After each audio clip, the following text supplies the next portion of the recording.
on this platform. We're in.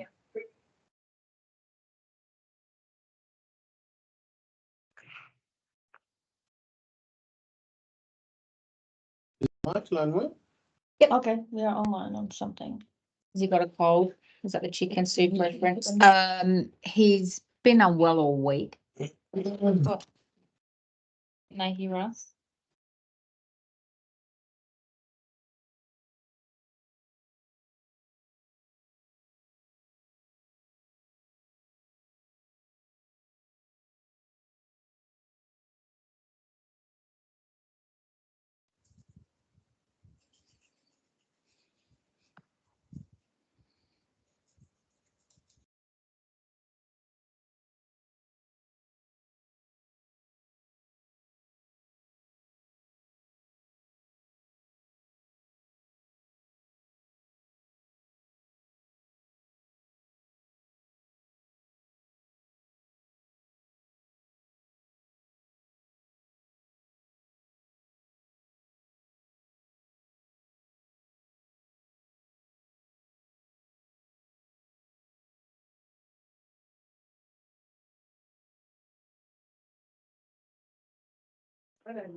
Oh, okay.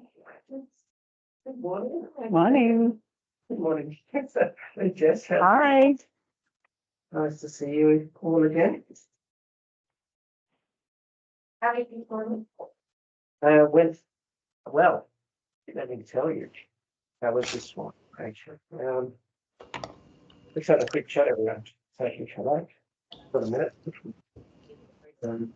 I'll come over here. Can be a project manager. Put it in the chat here. No. Would you like to come be a project manager? Okay. Good afternoon, everybody. Pardon? Nice Good to see you. afternoon. We will look at commencing today's session. Cannot be on anyway. So can I please ask that everybody mutes their microphone? So I'm at the car park because I could be driving or I'm I need to do that. Okay. leave earlier. Get there. Can I please ask that everybody mutes their microphone to allow us to commence today's session? 45. Yeah, we should be paying. But we have agreement from the whole board of MBA. Great. Okay. Thank you, everybody, for joining us for today's Lunch and Learn session. For those of you who I've not yet met, my name is Matthew Monaghan and I'm the Chief Executive Officer of the Franchise Council. I'm delighted to be joined by more than 130 participants who've registered today to join us as part of this important initiative, which has been established by our member services team. So shortly, I'll hand over to Helen Alpha, who is our National Membership Manager, who will undertake some introductions. But I would like to take this opportunity to thank each and every one of you for your support of FCA and your commitment to participating in sessions like these, where we have an opportunity to connect with our strategic partners, of which Rest Super is one of those. So thank you to Jess for, I guess, your support and agreeing to participate in today's session. Your feedback as members of FCA is crucial, and we encourage you to provide feedback post today's sessions. And these sessions are one of many of Lunch and Learn series that Helen and the team is going to be communicating to members in the coming weeks. I'd like to acknowledge the team who has joined us today.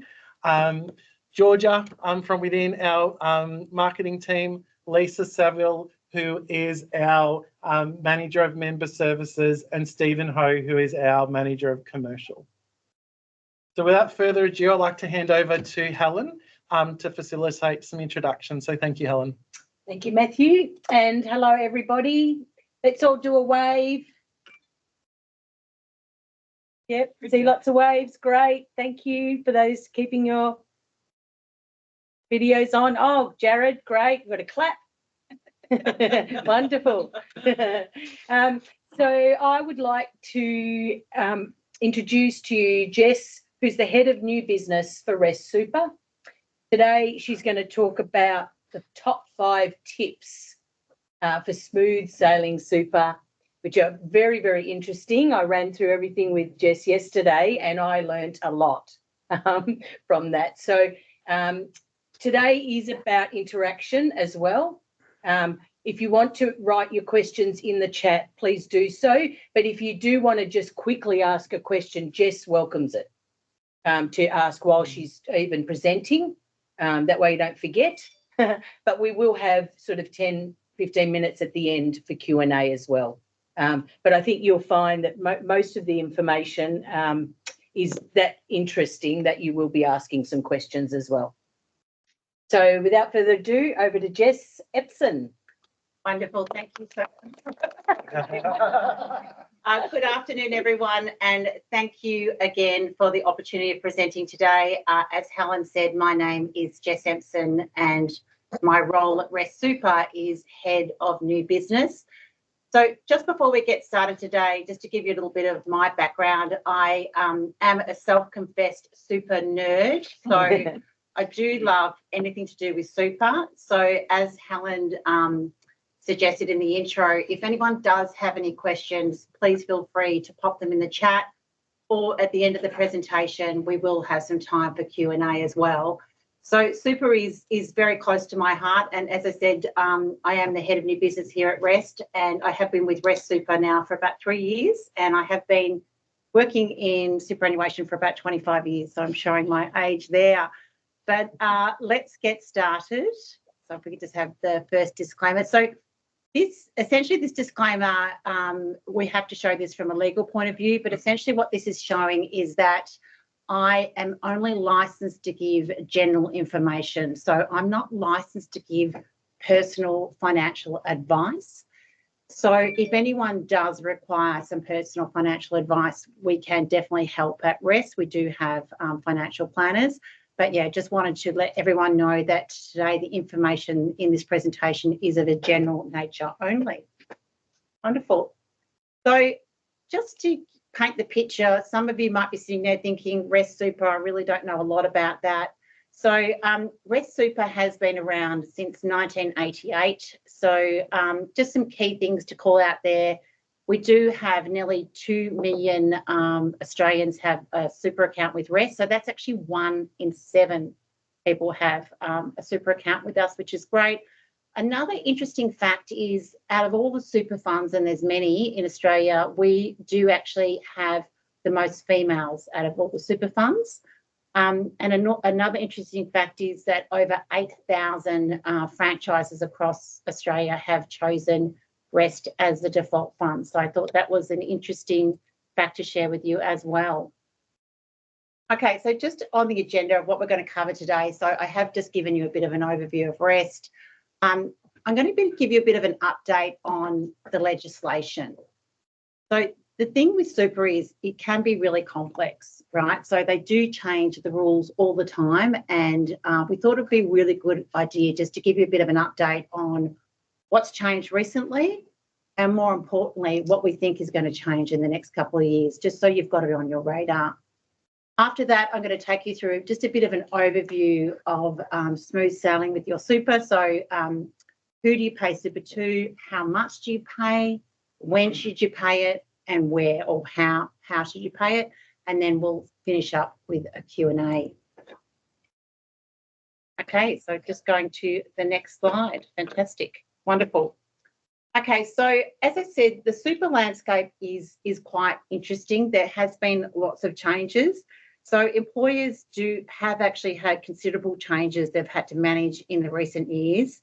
So I think it's really important as a franchise business just to make sure we cover off what has changed and what is going to change.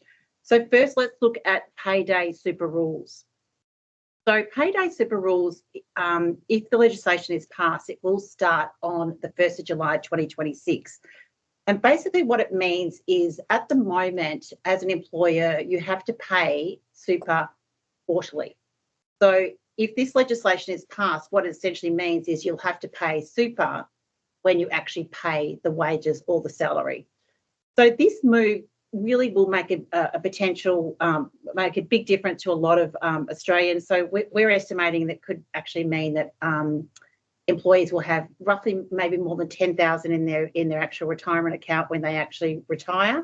So we do think it's a really, really good proposed change. So that's the first one to flag, payday super. Now, another change is the SG rate. So when I say SG, I mean superannuation guarantee. And I am going to ask everyone a question, and I wonder if anyone can answer it. So does anyone know what the current superannuation guarantee rate is? What's the current SG rate? 11%. 11%. Well done. We have an answer here. Fantastic.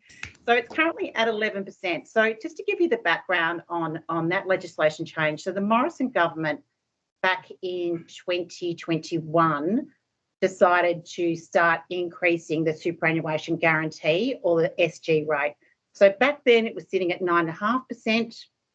And essentially what they did was bring in legislation to make it increase 0.5% every year. And that's essentially going to go up until it reaches 12%, and it will reach 12% 1 July 2025. So, yeah, that's just one thing I wanted to flag, which is already obviously, you know, in the mix. So the other change we've got is super stapling. So some of you may have heard of this and some of you may not have heard of it. Again, this is actual legislation, and this was brought in 1st July 2021. And it does really make a big difference to how we pay contributions. I might just stop there because I know that I have been talking a lot about legislation changes, and it's not the most exciting topic, I know. Does anyone have any questions about what I've covered so far? No? All good? Wonderful. Okay, so super stapling. So this is the next big legislation change. So as I said, this is already in force. So this came into legislation back 1 November last year. So basically, one of the unintended consequences of the government setting up default super fund is that employees were basically getting a new super account every time they changed employer. So once they started a new job, what would happen is they're given a choice form, and if they don't fill out the choice form, they're set up with the default fund. So I know that several years ago I was helping an employee with their super, and he did a check on how many super funds he had, and he had 11 different super funds. Okay, so that meant that he was paying 11 sets of fees, 11 sets of premiums, which he didn't realise that he had so many super funds. The other thing that I did for that employee was to help them check to see if they had any lost super. And I know that particular individual found $34,000, so he was pretty happy. So that was a good day. So with super stapling, really what we're trying to do, or the government's trying to do, is really narrow down that problem, you know, that employee having 11 super accounts. Question. Do you have a question? Yeah. Sam Pappas has a question. Oh, wonderful. So for the monthly June contributions is paid prior to the close of June of the tax year. Does the employer receive a rebate for paying the June contributions in end of June instead to be paid in July? Gosh. Okay. So can we? Wow. Okay. That's a good question. Sorry. So you're saying, have they paid it in June? Yeah. Okay. And when can they get the tax? Yep. Okay. So I believe so. So that's a question. So Sam, is that right? Because I am going to cover off the cut-off dates. You can ask your Look, question, later Sam. on. That's right, yes. I believe it's a myth, but people like accountants, financial controllers have told me this, but I've never heard it anywhere else with other super presentations. So that's Okay, the thing. so just to clarify the question, so you're saying that you paid it in super in June, and then you want to actually get the tax deduction the next financial year?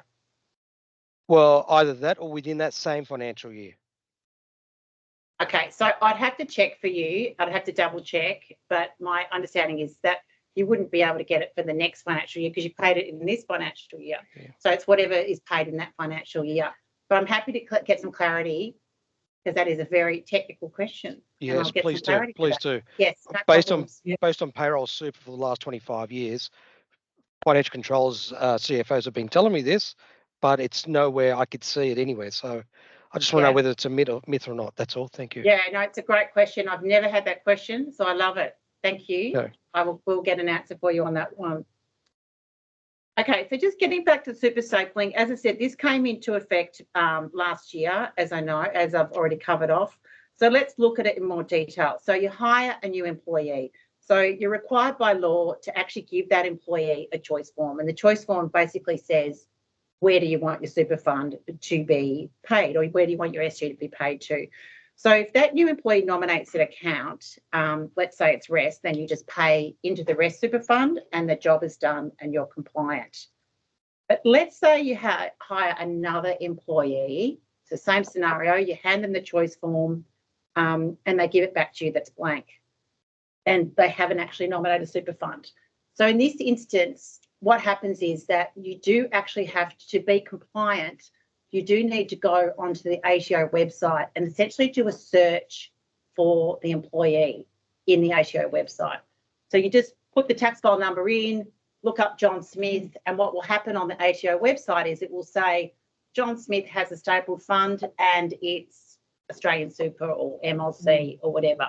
So if the actual ATO website comes up and it nominates a stapled fund, then for you to be compliant, you have to pay to that stapled fund. Okay, so it is important that you're doing that search because that's what the legislation states. Now, if you go onto the ATO website and look up John Smith and look up his tax file number and there's no stapled fund, what would happen is that you would actually then pay the super to whoever the default fund is that you've nominated.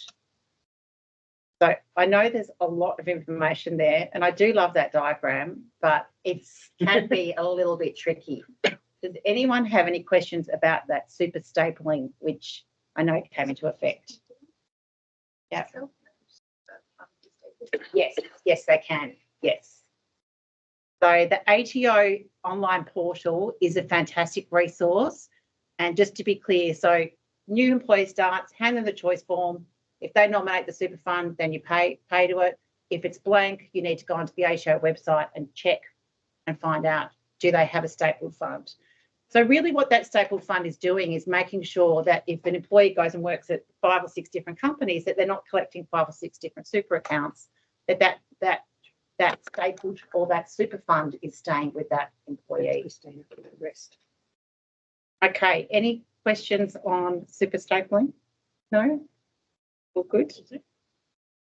Okay, so moving to the next slide. So this is really covering off who do you pay super to, how much do you pay, when do you pay it, where do you pay it, so how do you pay it? So this is sort of the nuts and bolts of the presentation. And again, I know it's quite technical, so if anyone does have any questions or if I start using lots of jargon, pull me up because I try not to. Okay, so generally, if you're a paid worker, you are required to pay superannuation contributions. So temporary residents, even backpackers, also qualify for super contributions. However, there are some exceptions, right? So an example would be if an employee is under the age of 18 and they don't work 30 hours a week or more than 30 hours, then you don't have to pay super.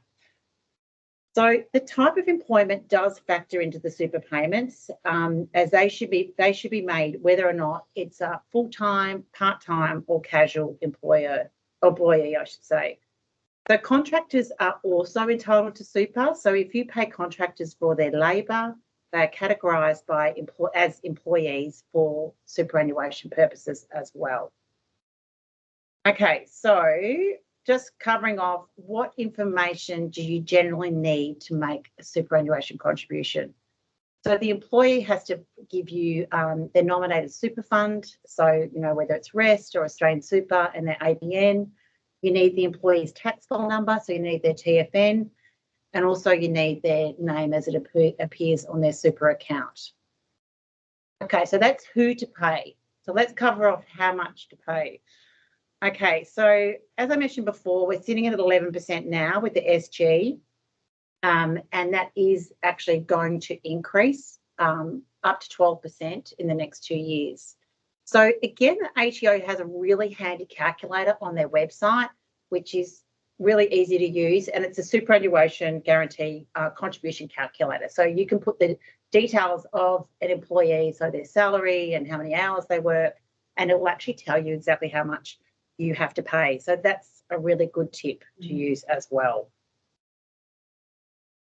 Okay, so moving on to when you have to pay. So at the moment, it's quarterly. So it's 4 times a year.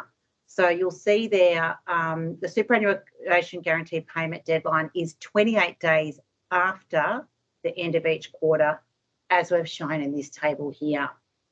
So if you don't pay the SG contribution in full and on time, you will be required to pay what's called the superannuation guarantee charge. Now, this is essentially a financial, like a fine for not actually paying the contributions.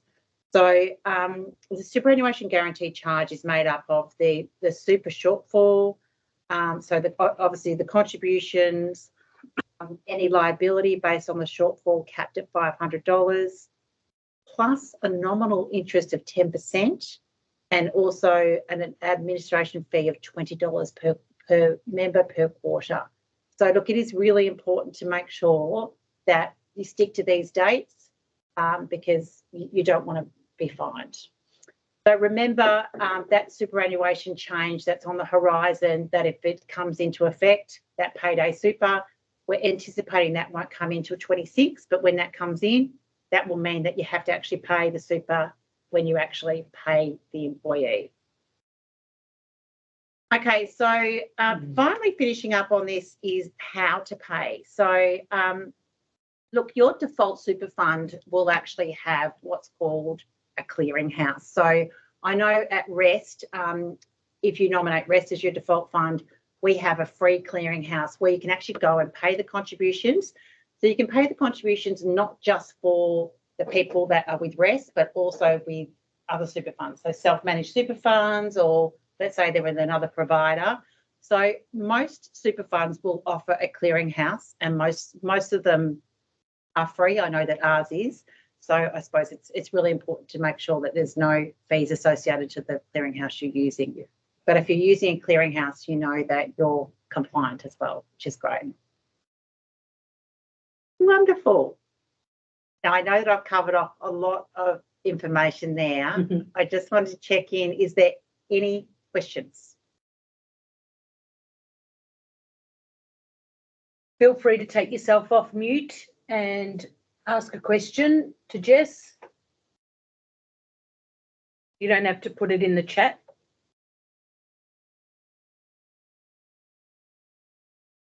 Do we have any questions coming in, Helen? What have we got? I think Yvette said something about the SG calculator. Okay. So Oh, she's put the link to it. oh, wonderful. Oh, thank you. Yeah, it's really good. Like the ATO website has got some fantastic, obviously it's got how you search, you look to see if someone has a stable fund, but it's also got that handy calculator as well. Got another question. What is a clearinghouse? Oh, very good question. That's a very good question. I love that. So the clearinghouse is essentially a way that you pay the contribution. So at Rest, we have a clearinghouse and ours called SCH Online. But essentially, it's a process. You go and you upload the details of the employees, so their tax file number, their name, their date of birth, and then you essentially pay the contributions through the clearinghouse. Now, there are, as I said, super funds have their own clearinghouse, so we've got our own. I believe that the ATO have got a clearinghouse on their website as well. So it's essentially the mechanism that you use to pay the SG. And yeah, you can pay it for default members and also for choice members as well. So you might have, let's say you might have 50 employees and 20 of them might be with Rest and another 30 of them might be spread over all different super funds. With the clearinghouse, you can pay the default fund, so the people with Rest, and you can pay all the other members who are all the other different super funds.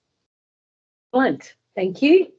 I've just had a question text to my mobile, and Lisa's just popped it on the screen. So how do I claim a tax deduction on my super guarantee contributions? Beautiful. I love this question. We all love tax deductions because we all pay a lot of tax, don't we?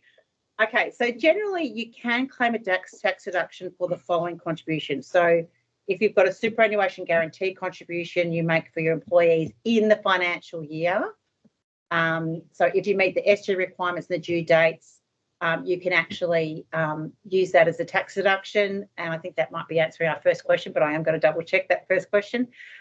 You can also claim a tax deduction for any personal salary sacrifice contribution. So if you're putting extra into super after tax as an individual, you can normally claim a tax deduction for that.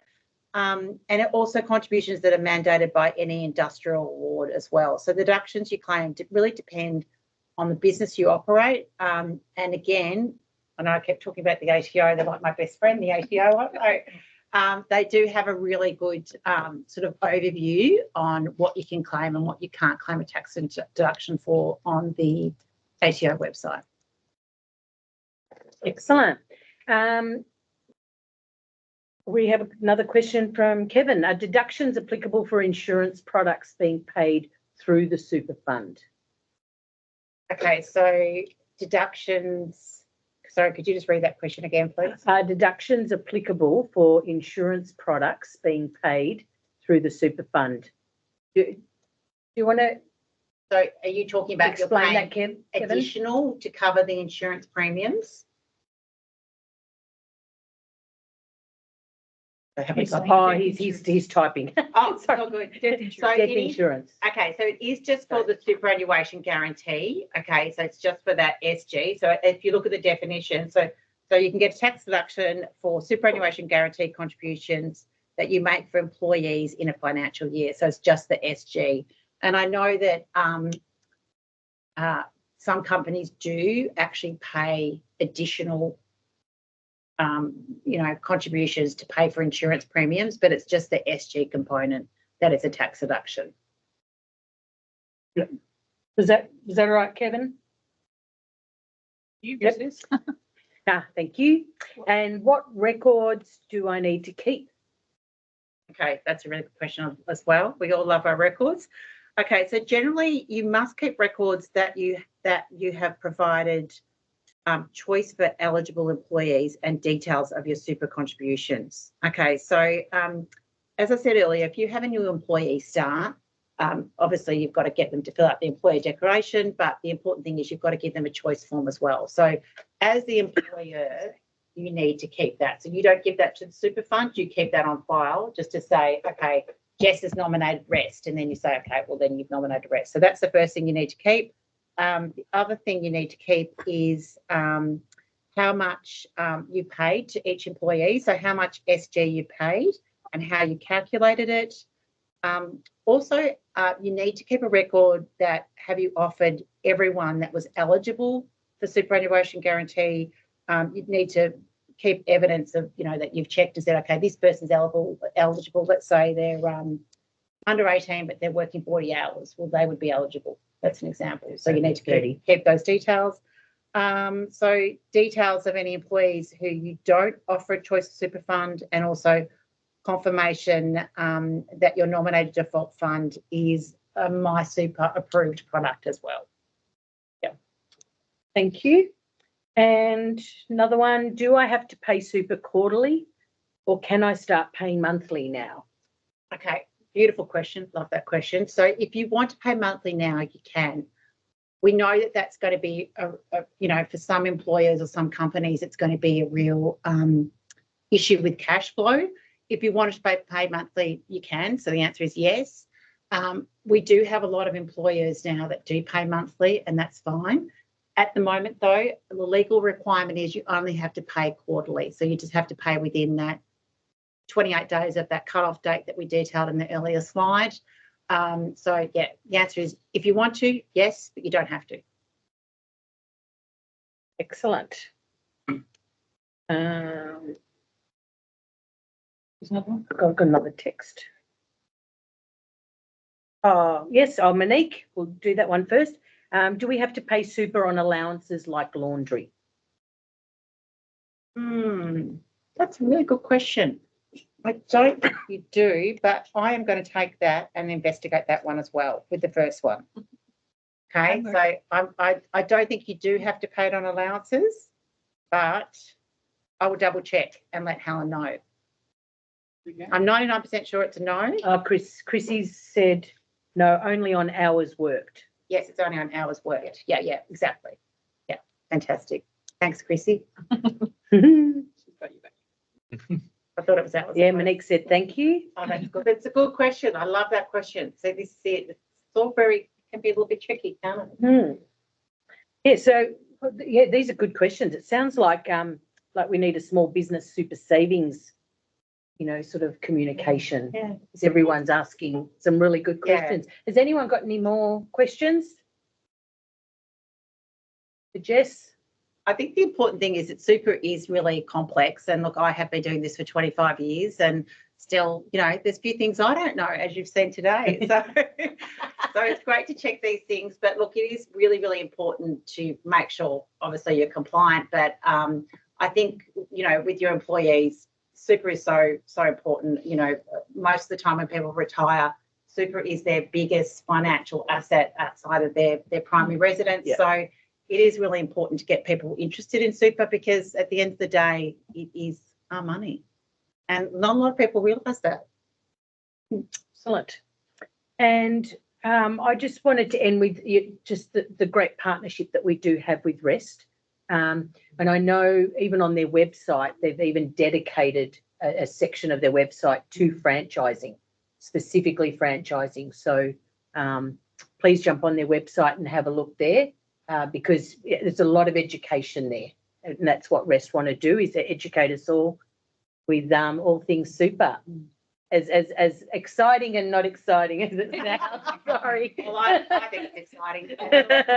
Helen, thank you so much for the opportunity of presenting today. Look, we are really proud to partner with the FCA. And as Helen said, we do have a fantastic website that we've developed that has lots of amazing tools in there that is specially designed for franchises. So we do really see franchises as a core area for us. And as I said earlier, we are proud to have over 8,000 franchises using us as a default fund, which is fantastic. But look, if anyone does have any questions or queries, my contact details are up on the screen there, and more than happy to connect and have a chat to you. If you want to send me an email or give me a phone call, please do. Or you can always reach me on LinkedIn. We love LinkedIn, don't we, Matthew? We do. And it's an important, I guess, network. And it's good to see so many of our members active across LinkedIn and across the various channels. Yep. I would also like to do a kind of quick promotion as well in relation to not only our next Lunch and Learn session, Helen, which I'll let you talk to, but our National Franchise Convention, NFC, is taking place on the 19th to the 21st of May. And it's a really exciting program and it's going to be good to see. We've already got so many people registered to attend, but I encourage those who haven't registered to get online and register because it's really a great opportunity to connect with like-minded individuals and the franchising community. But I'd also like to do an acknowledgement. We also have some of the FCA board members online as part of today's session. So I'd like to acknowledge Selena Bridge as well as various other committee members who we do have online who have contributed a lot to our strategic direction. And part of that strategic direction is really looking at how we can extend member benefits and member services. And this is an example of that. So as I said, I encourage you to continue to participate in these forums. And I'll let Helen do a bit of a promo on our next exciting Lunch and Learn. Yes, I was just showing Jess some of the thanks that are coming through. So thank you very much, everyone. Our next Lunch and Learn is on Wednesday, the 3rd of April, starting 12:15 sharp. And we will be always finished by 1, which we're well on time today. And the topic is building digital infrastructure. And our host of that topic is Franchise Cloud Solutions. So very excited to hear about digital infrastructure how it can benefit your businesses. So from all of us here at the FCA to you, thank you very much for joining us on this Lunch and Learn. I hope you've had a coffee and a muffin. I'll see you soon. See you all soon. Thank you. Thank you, everyone.